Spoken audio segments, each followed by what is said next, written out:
This dress was worn by Lauralee for a wedding in Akron, Ohio in 1952. Her daughter donated the dress to me, reaching out through Etsy in hopes that I might find a new home for it. She enclosed a photo of Lauralee and then also sent a little bit of information that she worked at RKO Radio Pictures in LA in the late 1940s, early 1950s, and actually worked with Howard Hughes. For you youngins, you need to research his name and look into that, but that is really interesting. She took a train from Ohio at the age of 18 to get that job.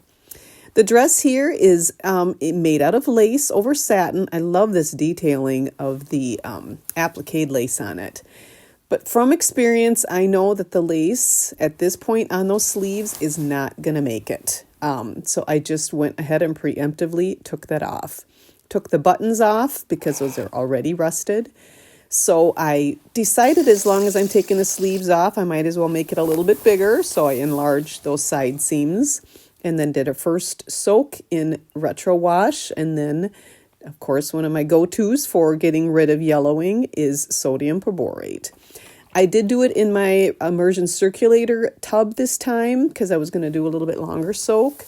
And I put it in a mesh laundry bag in hopes that that kind of helps protect the lace from falling apart, because it really is a gamble.